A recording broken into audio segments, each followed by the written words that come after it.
அழகான வேலைப்பாடு மிகுந்த ஒரு நாற்காலிய கண்ணுல காமிச்சு, அங்க வேலை செய்ற ஒரு தொழிலாளி கிட்ட முதலாளி கேட்டாராம், "இத பார்க்கும்போது இத செய்தவருக்கு ரொம்ப சந்தோஷமா? இல்ல வாங்கிட்டு வந்த நம்மளுக்கு ரொம்ப சந்தோஷமா?" அப்படின்னு சொல்லி கேட்டாராம். அதுக்கு கொஞ்சம் கூட யோசிக்காம அந்த தொழிலாளி பதில் சொன்னாரு, "உண்மையாலுமே அத செய்தவருக்கு தான் சந்தோஷம் அதிகமா இருக்கும். ஏன்னா, அவர் அத செய்ய போறேன்னு முதல்ல உட்காந்து யோசிச்சு, அதுக்கு உண்டான ஒரு பிளான போட்டு, அதுக்கு உண்டான மரத்த தேர்வு செய்து, அத எப்படி செய்யணும்னு பார்த்து பார்த்து செஞ்சிருக்கார்ல, அதனால அவருக்கு தான் அத பார்க்கும்போது ரொம்ப சந்தோஷமா இருக்கும்." அப்படின்னாராம். ரொம்ப சிந்திக்கிற மாரி ஒரு ஆன்சர் சொன்ன அந்த தொழிலாளிய பார்த்து ஒரு முதலாளி ஒரு கேள்விய சொன்னாராம். இந்த மாரி தானே கடவுளும் நம்மள படைச்சிருப்பாரு.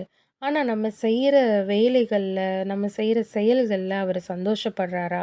அப்படின்னு கேட்டாராம். வேதத்துல ஒரு வார்த்தை சொல்லப்பட்டிருக்கு. "மனுஷனின் நன்மை இன்னதென்று அவர் உனக்கு அறிவித்திருக்கிறார். நியாயம் செய்து, இரக்கத்தை சிநேகித்து, உன் தேவனுக்கு முன்பாக மனத்தாழ்மையாய் நடப்பதை அல்லாமல் வேறே என்னத்தை கர்த்தர் உன்னிடத்துல கேட்கிறார்?" கர்த்தர சந்தோஷப்படுத்துற மாரி ஒரு வாழ்க்கை வாழ்வோம். God bless you.